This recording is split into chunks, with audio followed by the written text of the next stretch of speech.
Hello and welcome to the Golden Jubilee episode of Let's Talk Inclusion. My name is Manobina Chakraborty. I founded I for Inclusion at the beginning of the pandemic about 2.5 years ago. And we started this Facebook Live talk show, Let's Talk Inclusion, on 20th November 2020, exactly 2 years ago. Today, on 18 November 2022, we are here with our 50th episode. Before I introduce today's guests to our viewers, let's take a glimpse of our journey so far.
I got some comments that there was no audio during that when the video was playing.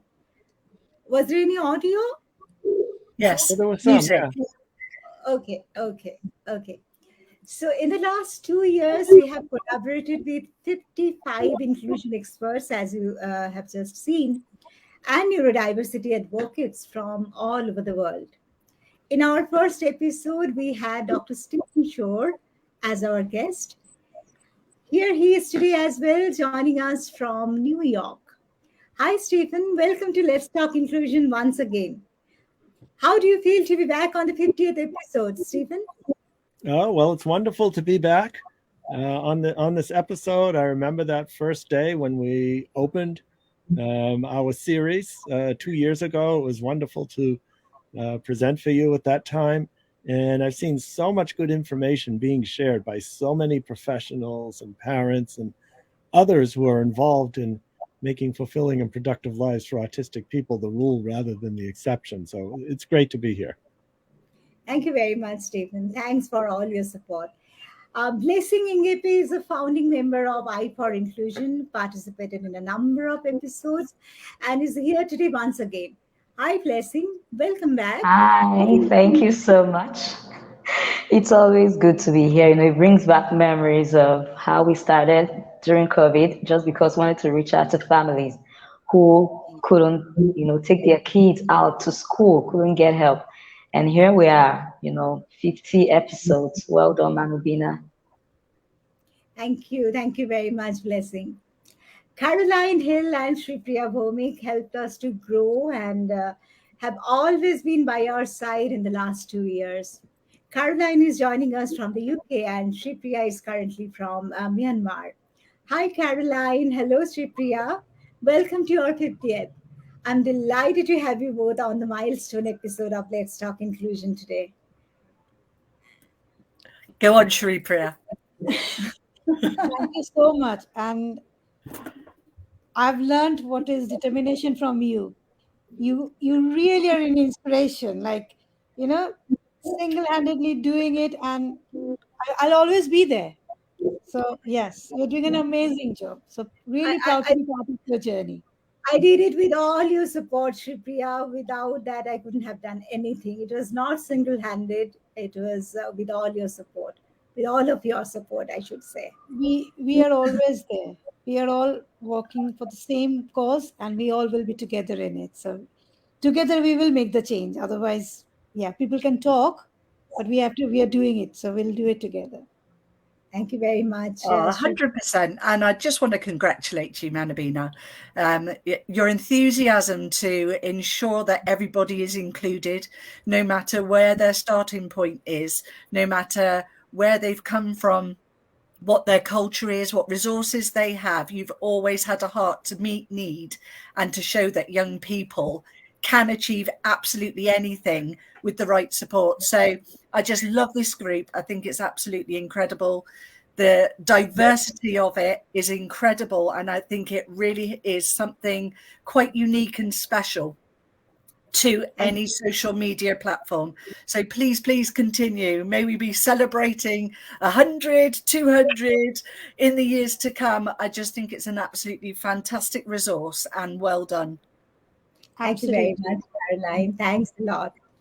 And Mrs. Vijaya Vaithikingam is an educationist to the core and perhaps the most experienced among us, a change maker herself and also an advisor, a guide, and a mentor for us in I for Inclusion.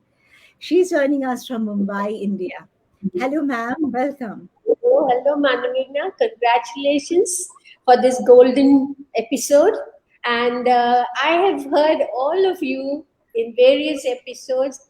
I make it a point to attend Manobina's episodes, and I've learned a lot. Yes, age-wise, I am the most experienced, perhaps, but each one of you are specialists in various areas, and you are doing amazing work. I mean, I think you're making a big difference to all the children who are in touch with you, and God bless you all. Please continue what you're doing. Thank you very much, ma'am. Thanks a lot. And dear viewers, our esteemed panelists will discuss COVID and its impact on neurodiverse children and young people. But before that, let me just tell you what neurodiversity actually is. Neurodiversity is an approach to education and ability that supports the fact that various neurological conditions are the effect of normal changes and variations in the human genome. ADHD, autism, dyslexia, all fall within the spectrum of neurodiversity and are all neurodiverse conditions. Now let's come to our topic: how the pandemic impacted neurodiverse children and young people. Stephen, what is your observation? Yeah, well, what I found is that there was a transition, a challenging transition from what we were used to and being out in the community to being confined to the home. And what I found most helpful for autistic and otherwise neurodiverse people was to, number one, preserve the existing schedule as much as possible. So, doing what we can to replicate the schedule at school or at home or at work back to the home. Number two, whatever changes needed to be made needed to be communicated in a clear fashion, in the best way that person communicates. It might be with words like we're talking now, or it might be with using pictures or using an assistive communication device, whatever it might be. And then the third important piece is the self-care piece. And that is both for the person who is caring for the neurodiverse individual, taking breaks, practicing yoga, meditation, whatever it is to keep one relaxed, and also teaching these things to the neurodiverse person as well to help them maintain a good mental health. And I found that by practicing these myself, as I was confined to the home, also worked very well. Yeah, very, very good. Yes, so true. Vijay ma'am, do you agree with Stephen? Yes, I do. I do. Because it was a time when it's not only the neurodiverse children, but all children, because children are children first. So all of them were impacted by all these difficulties of not socializing with people, of not being able to keep a routine, and even the sleep patterns, the food habits, many things changed at that time, and they did have an impact on children. But I think that the impact was different in different age groups also. And when I talk of India, diversity is equal to India. So the places where their children didn't get anything, any help, there were places like that. And there were places where children got a lot of support. So I think the impact depended on what the adults could or were able to do or not able to do for the kids. It's not the coronavirus. I mean, thankfully, by God's grace, coronavirus was not attracted to children as much as to the adults. So, if the kids were kept safe, the smaller kids especially, for them it was like a vacation because they had their mommy and their daddy and their brothers and their sisters together at home, and they felt absolutely safe. The only thing that they were afraid of was something called corona, for which they have to wear a mask. Corona aa jayega. That's how kids used to say in Hindi. Corona will come, so you wear your mask. And washing hands was fun because they loved playing with water. So for small kids, I don't think it made that kind of a difference. But once you come to the learning stage, there were many kinds of impacts, and we could maybe talk about that. I mean, we could know what's happened in the other parts of the world also, as far as learning is. Exactly. Thank you for your inputs, ma'am. And it's an open question actually to all my colleagues here. What kind of repressions or progressions did you see in neurodiverse children in your part of the world? Blessing, Caroline, Sreepriya, it's open for all of you. Okay. Okay.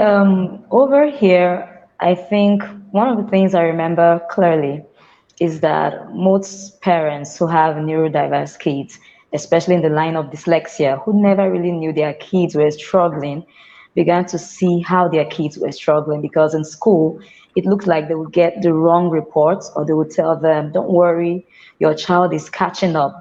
And most of the kids I'm working with currently now, I met them during COVID because the parents were like, we could clearly now see that our child is struggling and our child needs the help that it can. And schools here were rushing. Schools who haven't gone into tech before, who haven't used computers online, had to just rush and put up things together. And the truth is that lots of neurodiverse kids really struggled back at home because it was hard for these educators to connect with them. It was hard for them to teach them via the internet. And for those who are dyslexic, the parents had to start looking for help outside the regular school because they could see that their kids were not catching up. So usually when I talk with these parents, one of the major things they say is that COVID sort of opened their eyes to their child's struggle because they were in that classroom now. They didn't just send the kids to school, but they were right in that classroom with that child, and they could see how their child was struggling, and this pushed them into getting more help for their kids. And I think it also helped the bond between the teacher and the parents to become stronger. Yes. I absolutely echo. I echo this. It's one of the fundamental things I think we should all take from this, and for any educators, is that the actual pandemic, what it did, which I think was a really big plus, was to show us as educators how many of our young people were struggling. We all try and fit into a curriculum that is set, and so we pace ourselves through what is set as a curriculum. During COVID, we had to do online. There was a lot of young people who were saying, I don't understand what you're trying to say to me. And so because of that, it became really pronounced how many young people were having difficulties in different ways, whether they were neurodiverse or whether they were not neurodiverse. It made no difference at that stage. But I think what it did do for the neurodiverse was actually to show them that there was a system that could work for them in the long run with regards to anxiety, with regards to not understanding what was happening, because they were online and in a safe place at home where they were still learning and can keep themselves at an equilibrium to enable them to understand a little bit better. So for those neurodiverse children who the environment has a massive impact on, it really helped those. So I think it actually broke down into smaller, very personalized and tailored pieces, the specific needs of each young person. And that can only be good, because we all bring something different. We all have struggles in different places, but it was being met right at the source. And I think that is one of the best things that we can take out of. And we got more time with And for me, like being in UK and now in Myanmar, I can actually really compare and see what was the global impact of COVID on learning of children. So one thing I've realized that globally we have seen a significant delay in social skill and communication, especially with the early year student. So the ones up to till year 2, year 3, their social skills are quite significantly delayed all across the globe because they missed out on that opportunity when we developed the social skills and communication skills. Sure. On the positive side of one thing that I've realized, at least in Myanmar, I'm really pleased to see that they have used Google Classroom in the best possible way. What we have been talking about, pre-learning, make the resource available, let the parents know, collaborative learning. Yes. Now that everything is uploaded, all yes. the slideshows are there, and the school where I'm working, fortunately, they are carrying on with that. So what it has done is now everything is there. The students can actually access what has been taught in class in their own way. I am a mother of a 9-year-old, severely dyslexic little one, and the progress she has made with this whole the topics being available in on the Google workspace, the drive. Now I can see what's happening in class. she can go back to it. And now she's okay to use speech to text in classroom. She can uh, so because they're moving forward with the technology that has seen a huge progress in her ability to read, write, be confident, independent learner. Like in maths, what she is doing is because she's finding it difficult to access when teacher is saying, so they have downloaded the videos. So she puts on a headphone, watches the video, and does her worksheet. So promoting independent learning with the use of technology. So they have not really gone back to no, no, no, you can't use technology anymore, and we are moving forward with it. So I think it's such a good example of how COVID has actually influenced the Mm. learning in a positive way for the neurodiverse population. And Yeah. I think it has, okay, underdeveloped country, but using the technology perfectly, which is what I'm enjoying to see. Yes, and it was a big learning even for the teachers. Like initially we were worried whether we would be able to use technology effectively, but every teacher, I mean, at least like all the teachers I have seen around me, they worked so hard, and especially the effort. We kept repeating to ourselves. I mean, we kept telling the parents that the idea is to bond with the kids whom we can't meet. And It's I not. think with COVID, we have reinvented ourselves as a teacher. When we say that as a teacher, you learn, you have to keep learning. You are a lifelong student to I be a successful think teacher. here there is a problem. There is a technical problem. I guess no one can see us Oh, Oh, because I got the last comment at 7:35. After that, I haven't got any comment. Now I've asked my husband whether he can see us. He said no. so what's Oh. the problem? They can hear us. Problem. I said time for inclusion. Yes. This is the fifth, oh my God, 50th episode.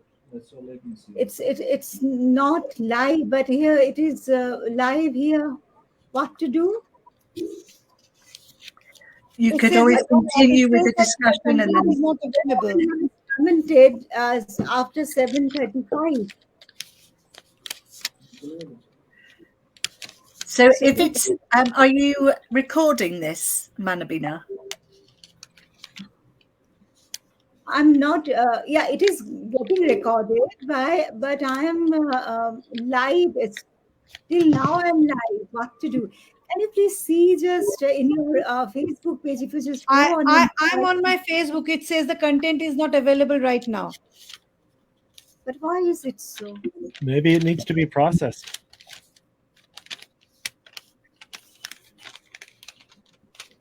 What to No, do? Many it's people were watching actually. If I end the I think it's most broadcast, likely from StreamYard. sorry. I think it's from StreamYard because when I tried logging in earlier, I got a message that they were having issues with Facebook, or maybe we'll stop and then connect again. I think it's not from you. Yeah, they have some people are calling me.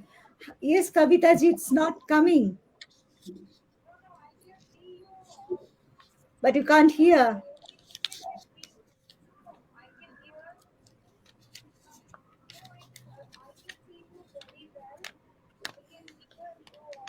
Okay.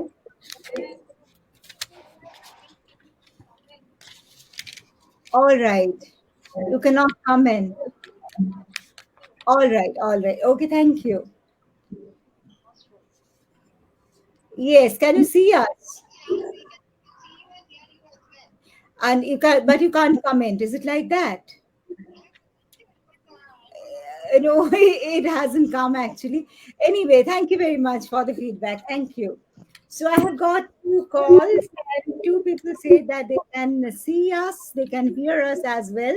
One said that she can't comment, and another said she commented, but we can't see that. Anyway, let's carry on with our discussion. by the way, just to let you know, I'm on I for Inclusion Facebook page, and we are Yeah, not live. There's no we are not. video. We are not. That's what my husband also said. But at the same time, Kavita And I shared Sharma, it on my Facebook page. It says the content is not available. I really don't know why it is so, but Miss Kavita Sharma and Anjali Pillai, both of them called up. They said that they can see us and they can hear us as well. So let us continue. In case they don't see us, it will be recorded and I will share it later on. That can also a possibility. But sorry, I don't think we'll be able to get any Here, some positive. people, they can see us and hear us, but some are not able to connect. That is the feedback I'm getting. Some are not able to connect. Others are saying we can see you clearly and hear you too. All right. Let us continue with our discussion in that case. It's a sheer bad luck, I can say, because it's our milestone episode and it happened. Anyway, Sreepriya, sorry to interrupt, but yes, please carry on. What was I talking about? This is exactly what happens to our students as well. Yeah. Exactly what happens to our students, that teachers go talk about something and then they lose their chain of thought and then they forget where they were. So it's not only neurodivergents who have the problem, we all have this problem. You're actually talking about the kind of resources easily available Yes. after pandemic for the students, and their parents are readily available at home. All these things you're talking about, and then I suddenly realized that we might not be live. Yes. No worries. So yeah, that's what I'm talking about. So these good things definitely has happened post COVID, but another thing I have noticed again in both the countries is there's a huge population of identified students and those who were never been flagged up before been coming back with lots of anxiety. Yeah. And it's nothing to do with lack of social skill or anything. But when I've been talking to them from my safeguarding point of view or any of those things, one thing has that come up that they are worried about the silent bullying that goes on. Lots You of know, ang- underlying under the table bullying. Hmm. So which teachers don't see, others don't see. We see the reactions. Either they're being, I'm going out, agitated, losing focus, uh, all those things. So one thing done recently is I've been going to learning works and observing the under table actions of the brightest buttons in the class. And it was very evident that what triggers, and this is something often my students told me that at least when I was online, these things were not happening. Yes. Pros and So cons. I think, Manobina, if you don't mind me adding a little bit extra, is the desperate need for relationship. And relationship is the core, in my opinion, to any type of learning. Because when we make a really strong relationship with an adult, with a child, we want to understand them more. We want to see them thrive. We want to see them progress in any way possible. But because everyone's in such a hurry, those basic things are often forgotten. And a lot of people say to me when I work with a lot of students who refuse school now, and they won't go to school or they've been told they're rubbish. And I can't believe that people are still speaking so negatively into their lives, because who says they're rubbish? Define rubbish. I have one student who is just the most amazing tree surgeon, but he's got such significant dyslexia.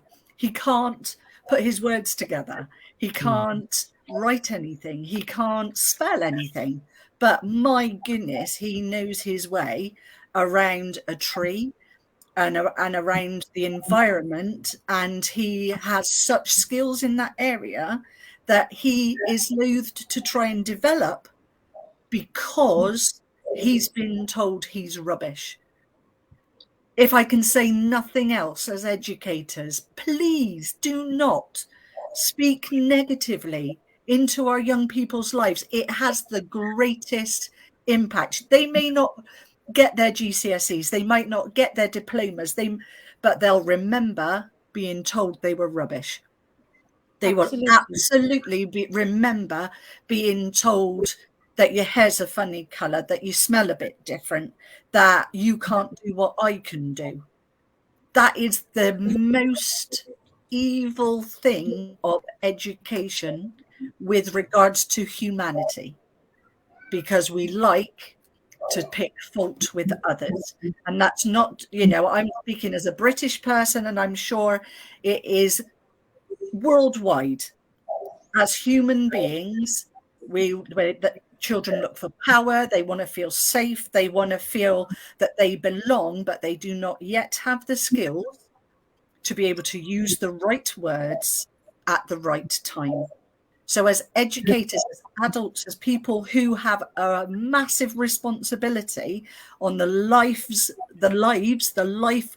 lives of our learners, please be really careful with what you say.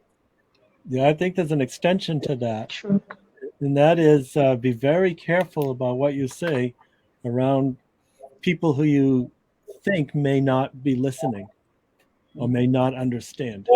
Yes. So many times when I've seen and when I've heard where there's a team meeting about education, and the neurodiverse student is there too, who may have some pretty significant needs. They don't speak reliably. Maybe they haven't quite figured out a reliable means of communication yet on an AAC. And the whole conversation is about all the things the person can't do and all these negative things. Absolutely. And then suddenly, unexplainably, people have no idea why that person is suddenly engaging in some very challenging behaviors.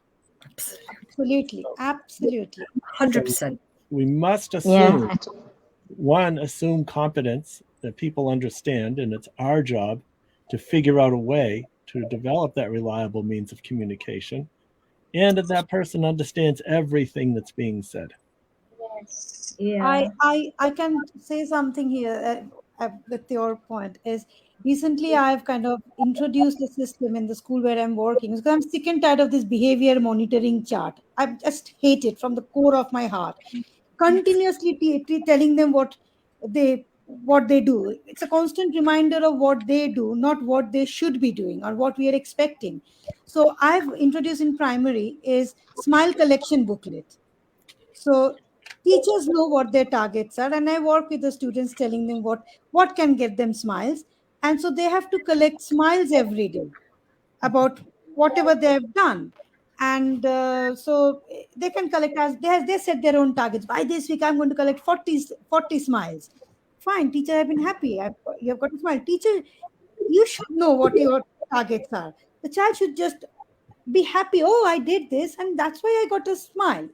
So that has made a huge impact. This child in year 3, when I joined, like he was like classed as somebody who was well in UK context he is no concern, but over in this context, in this culture, it is like, oh my god. Anyway, so with a smile for the last 3 weeks, no, sorry, 5 weeks, he has managed to become star of the week for 2 consecutive weeks, and today he managed to get the 50 house point certificate. And from extreme concern, he has moved to no concern. It's just a reminder. We have to rewire the child's brain to think what they should be doing. It's very easy to talk about the things that they are getting wrong. They know, but we are not helping them by telling them the same thing over and over again. If somebody comes and tells me every day, you are rubbish at doing your laundry, folding your clothes, I know I am. And I still get annoyed when everybody reminds me how horrible I am at that. So it's exactly the same thing. So just tell them what they're doing well. And I've introduced in secondary as well And it has worked. Surprise. So I'm trying to get away with the whole behavior monitoring. So it's called reminder sheet. So they have got all the targets has got a smile. So they have got to the teacher need to put a tick on the smile if they have achieved all the 4 smiles. And when they get certain number of smiles, they get a house point. And so yeah. Positive reinforcement and an I can Absolutely. attitude Right. is going to be just so much more beneficial. We as adults, we thrive on it. So what makes us think that young people don't thrive? We are just very old young people. That, you Yeah. know, we've just been more on this planet longer, and therefore we look old, but inside is exactly the same thing. We want to belong, we want to be liked, we want to show that we're good at what we do. And Hmm. so let the young people do that. Start from a really basic age to be told, wow, look at that. How could you do even better? You know, it's the positive language every time. How many people leave their job because they feel their work has not been appreciated? Oh, Absolutely. so They many. leave the job, these students leave the classroom. Yes. True, very Yes, true. yes, and this is so important. This Yeah. is so important because usually when we have kids coming for intervention, we realize that we spend so much time trying to build their self-esteem because sometimes all of the negative words we say to them get to affect their learning a lot. Because the truth is, if you keep telling a child they're stupid, they can't learn, that Anybody. means they now believe that they can't learn. So no matter the strategies, you might be using the best strategies in the whole wide world, but the child already has this mindset that I can't learn. So what's the point? So it's like Yeah. pouring water in a basket. So usually when these kids come in, we have to spend like 6 months, 3 months trying to let them know that you're good enough, you're smart, you're intelligent. And then when they believe that, yes, I am, and then Yes. they get to start learning. And when they start learning very well and quickly. So our Yes. words to these kids are really, really important. And Yeah, and even sometimes not the during words that they have not said. yes. That can be even more dangerous because you say stupid, they react to it, they vent it out. But when you're silent disapproval, your silent neglect, that haunts them because they are putting their 200% effort. But even if you don't recognize as a teacher the slightest achievement, what is slightest achievement for you as a teacher might be like reaching the top of the Everest for them. Appreciate every slight, every the slightest possible achievement. You will Yes. see a huge difference because Yes. what is a small step for you is reaching the Everest for them. Remember that. I think that's something teachers need to remember. Yes, and during the online sessions, during the COVID pandemic time, I think many of these negatives were uh, like they're missing from the children's lives. Yeah. So I found that there is a parent, ever since Manobina shared the topic with me, I have been trying to communicate with some teachers, some parents, and children of our school just to know what is their feedback on this time, the COVID times. So, one mother of a girl who is dyslexic, she said the COVID pandemic was a blessing in disguise because my child bloomed at that time. And there was another child's mother, I mean, boy's mother, who said that he loved wearing the earphone and listening to his teacher's voice. He felt as if the teacher was teaching only him. You Oh, know, lovely. he got so much of importance. And then there were teachers also who said that we were not disturbed by anything else. So all our attention, all our energy we put into our videos and our online lessons. So we connected with kids more, and parents also appreciated, they saw their child being able to do things. Otherwise, many parents thought negatively too, Mm. like they used to compare their children with other kids. But this during this time, they saw that how the teacher taught and how the child responded, and they celebrated every little success at home too. Recently I heard one of my counselor friends talk about the ABC of parenting, and A is acceptance, uh, B is bonding, and C is communicating.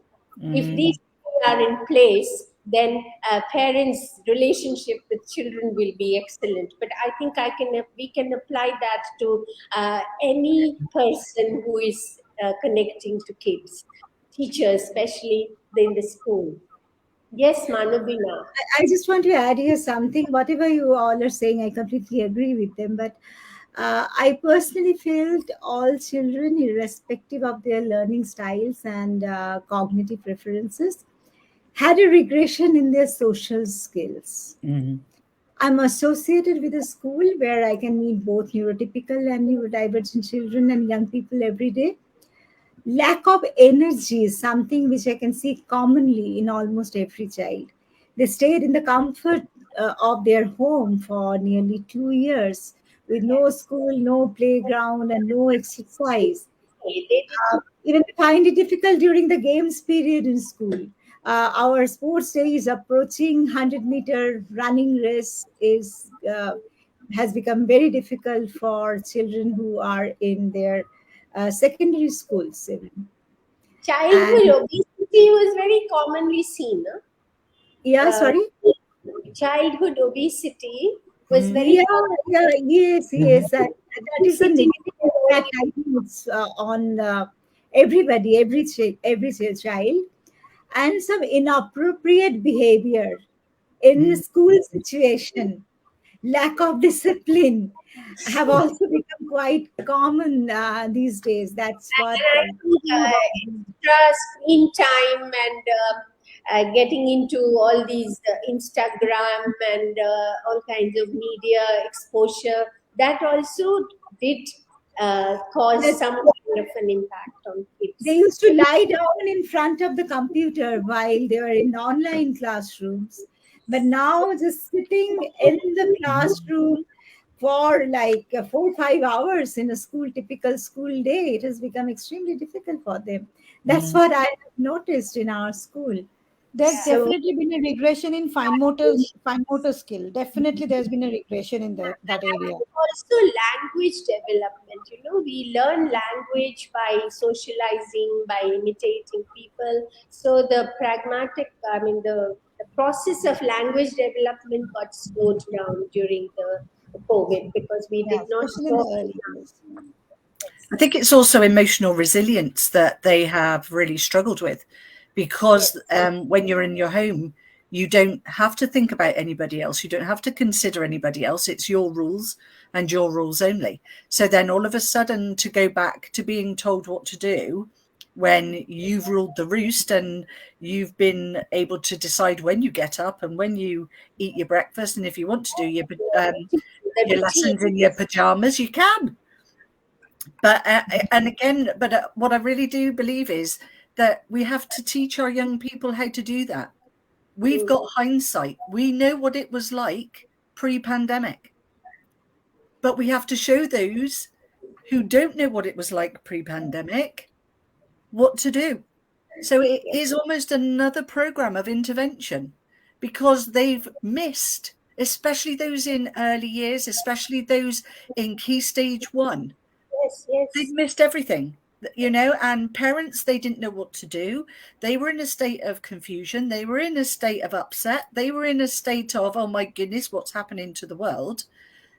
So we have to start again. We have to say, okay, we can't just go, right, where were we? Year 1 literacy. Right, let's do this then. And you're like, well, actually, no, hang on a minute. Let's take your coat off. I think we will Hang it take. up there. We need to be patient, and we have to get them back, and that will take some time. That's it. Because Time. most of the kids, like who were in the first standard, have now reached the fourth. The second and the third got missed.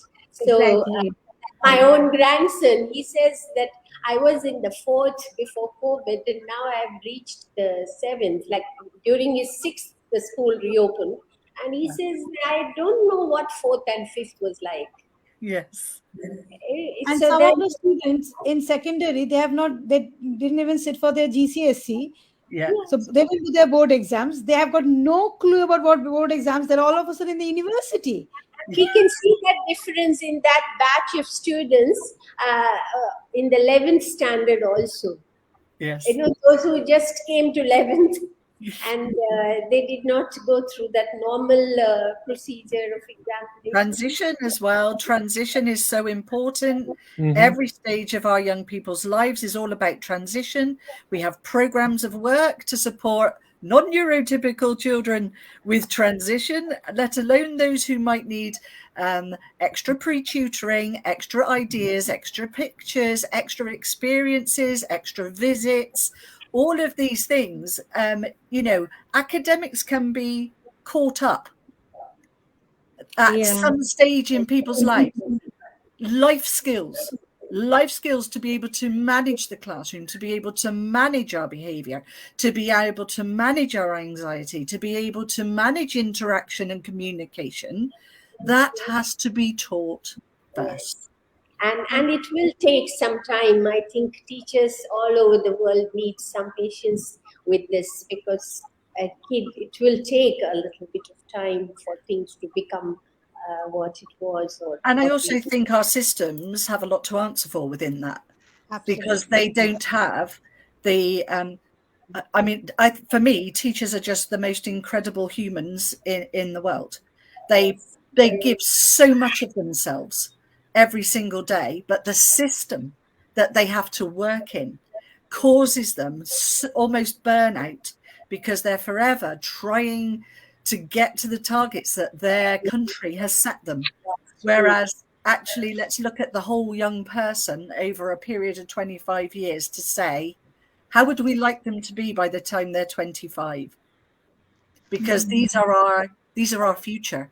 These are the young people who are going to lead our countries in the future.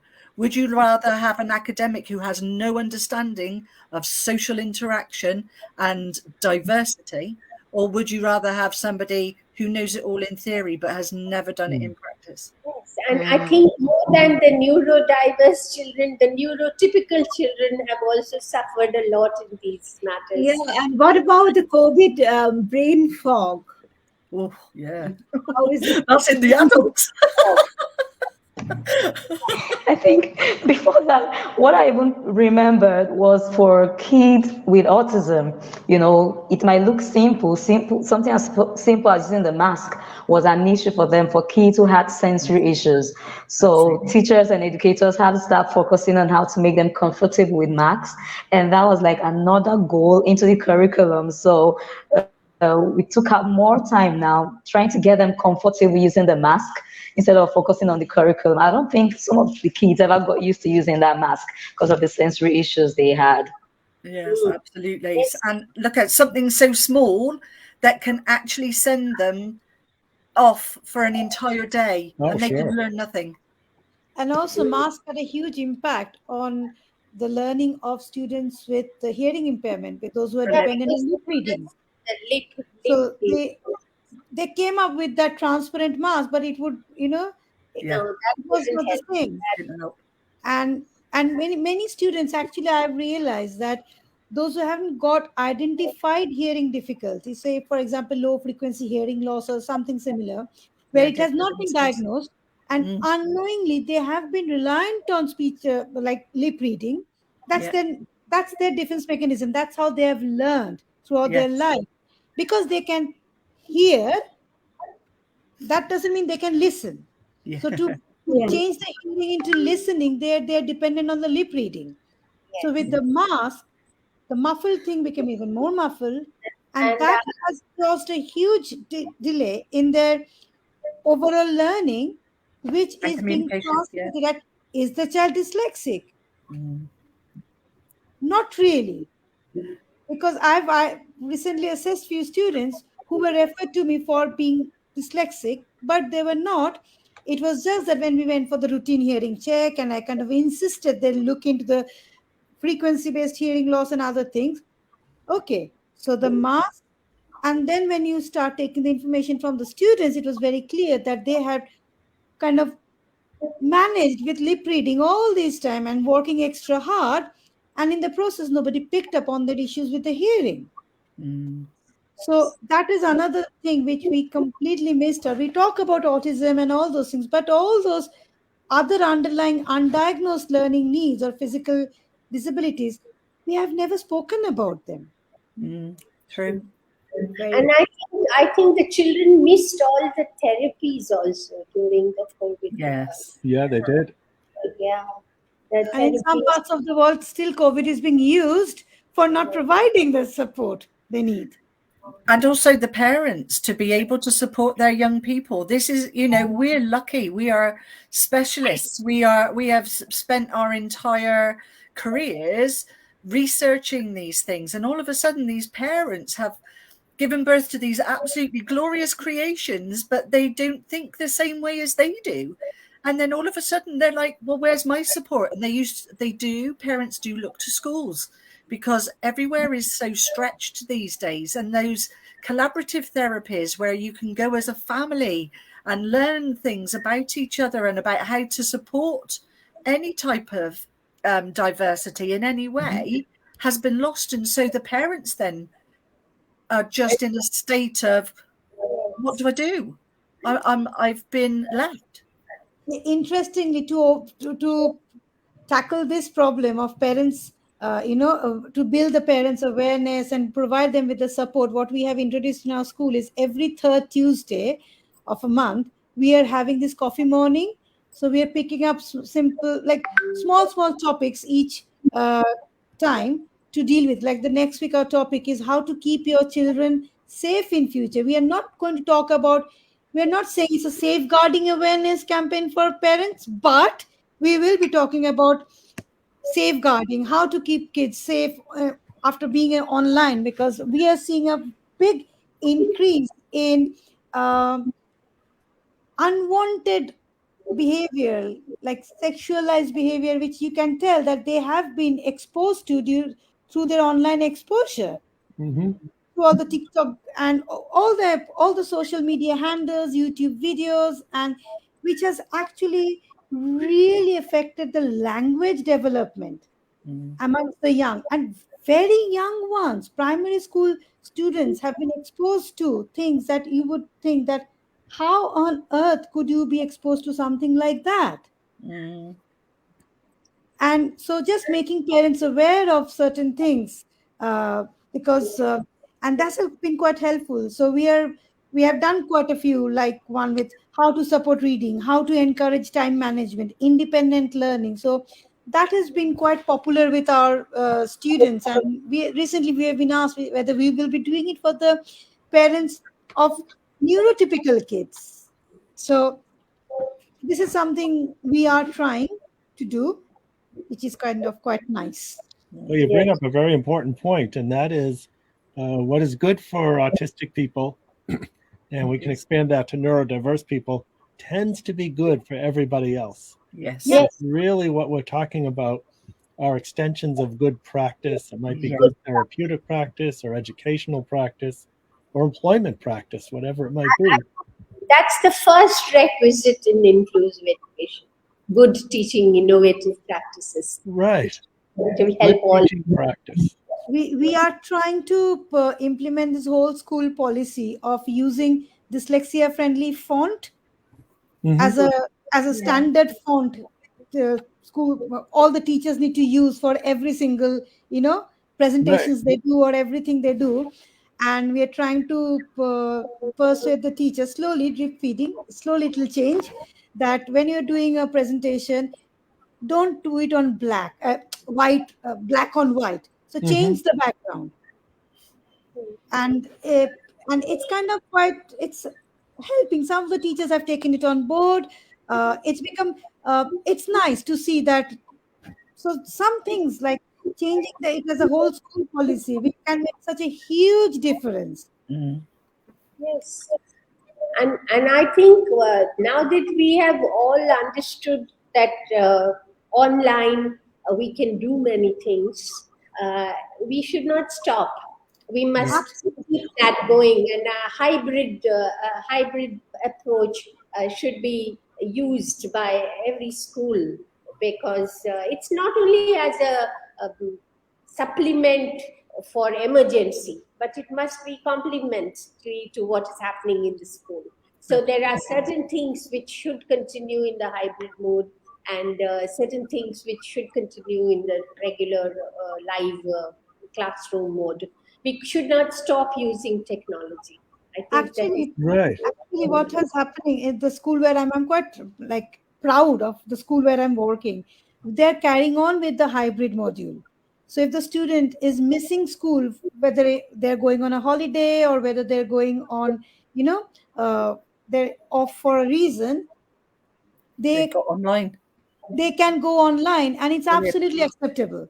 Yeah, And one thing brilliant. I think post COVID, what school has realized is just we are not very strict on certain things. Like all the kids go into the classroom taking their shoes off.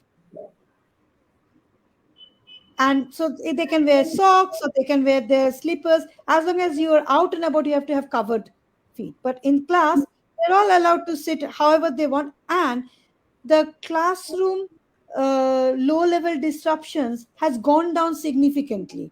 Kids are much more relaxed in the classroom because they are not expected to kind of like sit like a statue. Mm. So which is kind of quite interesting to see, and that was a discussion I was having. And there's like, yeah, we realized that, when it started, that the shoes are small. They have to go and get the shoes. And in Myanmar, it was not only COVID, the political situation also caused lots of disruptions. So they kind of tried to get rid of all the unnecessary things. One of the things they thought, like, let's not worry about the shoes. Why get it? And that just stayed on, and it has not changed anything. The students' performance is still the same. Students' behavior is like much calmer. They're much more happier and relaxed, and they can. So it's like one less thing to worry about. But the thing is that nobody's wearing inappropriate shoes. So I like that. Bring it back to the UK. I quite like it. It's like, yeah, you can. They've got the house T-shirt. They've got the school uniform. They've got the PE uniform. So if you want to wear your house T-shirt, that's fine. If you don't want to wear the T-shirt for some reason, it's still. So we have got the option of like a synthetic material, which is a PE uniform because we sweat a lot, a cotton T-shirt or a cotton, round neck T-shirt. So you can choose which you want to wear. It's all part of the school uniform. Yeah, good.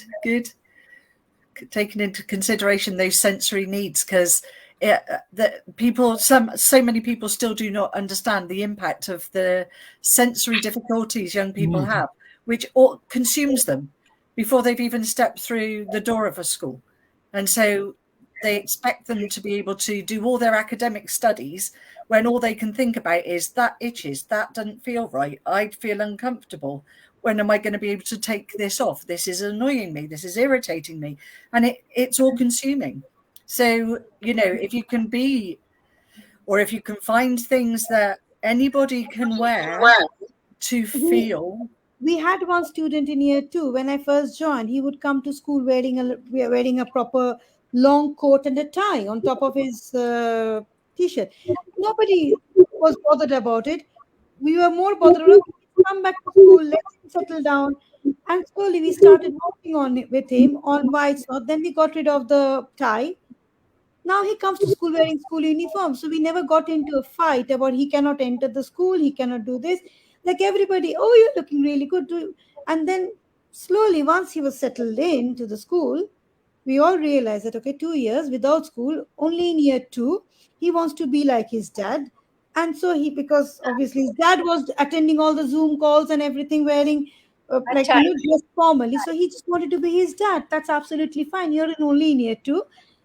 4 months down the line, he's in the school clothing. That was never a big issue. And I think sometimes that patience is something as a school people need to focus on, because we tend to be like get into a fight where we don't have to get into a fight. True. Yes. Yeah, everything need not become a fight. Right. Exactly. Yes, that is true. Actually, it's a shame that we are not live anymore. Uh, Guys, I don't mind. I'm loving this. Yeah, All great. the Great 50th conversation. celebrations are special. yeah, that is the most important thing, and I think it is getting recorded, so I will share it. But I really am missing the audience participation here in every episode. Audience post questions, a lot of questions, and yeah, I'm missing that today. But what to do? It's life, and it is not very. What should I say? I really didn't like it in that in this celebration episode. But anyway, I told you 50th It's celebrations an are always indoor on. celebration. Remember, Yes. this is how we'll celebrate our. We always remember about the 50th celebration. So when you celebrate your 100th Yes. one, we will be again. Hopefully, we'll be in the panel and we'll say, "Do you remember how we celebrated the 50th one?" Oh, absolutely. Exclusive celebration. 60th episode, all of us will come back again. 60th episode. Yeah. And we will Just the discuss. fact that you have record that it has been recorded. I just hope that it hasn't gone like, oh, it didn't even record. If it happens, then we'll have to come back once again. Absolutely. But then we won't remember what we have talked. because we can make that 51st episode. 51 is a better number than 50. Yeah, I think we'll come back for the 51st episode. I think we will have to do so. I'm really very shocked. My husband gave me his telephone, mobile phone. In my mobile phone, also, I have logged in my account, my mother's account, and I'm trying to. Yeah, I've just received that somebody said that I've been sitting there, it hasn't started yet. How sad. It's almost finished. Actually, he has been sitting, waiting. See, it hasn't started yet. I said, well, it's just, yeah, it has like Finished. kind of. So what to do? What to do? Can we come back for the 51st episode? Is it possible for all of us again? I don't know if I'd be able to, depending on work commitments, because It's all in the Friday timing. afternoon is quite Yeah. tricky for me. I know. Let me see whether it is recorded or not. All right. Just in case. So if not, next Friday, maybe the Friday, just the next to next Friday. Will it be possible for all of us? I don't know. Next Stephen, what Friday about will you? work for me. The next Friday, I'll be on an airplane. Next, see, this time Don't works talk, for me because Manobina. There will be in the news. I'll This have to time get next back week to is you. Okay. It's okay. I mean, Yeah, then I don't know what to do. So if not Friday, any other day, we'll have to do something if it is not recorded. If it is recorded, then it's okay. But yeah, what to do? What a shame. Anyway, What a shame. thanks. Brilliant. I've loved it. I Yeah. loved it. It's a shame I that the did people too. listen. Nothing else Thanks was very good much. getting together. Yeah, that is the most important thing. Yes. I was thinking about recording it. Generally, my husband is there and he would record the whole thing. Your Today, you husband posted 3 comments in the first 5 minutes. yeah, because And he's then- traveling by train. He's traveling to Mumbai by train. He's But he enjoying. was watching. He was watching. Yeah, then What? because it stopped, that he only said that I can't see you anymore. Probably I don't have signal. I said, then you are WhatsApping me. How No come one you not? can see us. Let me see. I can see only one viewer. That is I for inclusion. That means it's me. So let me see. But on I for Inclusion's Facebook page, you're not live at all. I know. Oh, look at that sad face. Don't be sad. Don't be sad. We had fun. I think this was recorded. StreamYard recorded this. Let me see. Otherwise, we will have to plan something in the near future. Okay. I think it's Let's keep that WhatsApp group live for a while, and we will keep. I will keep posted. Okay. Thank Okay. you very much, friends. And yeah, so I'm sure for the 51st episode we will come back again. So what to do? Bye for now. Let me end this broadcast for now. For audience, yes. Bye bye. See you.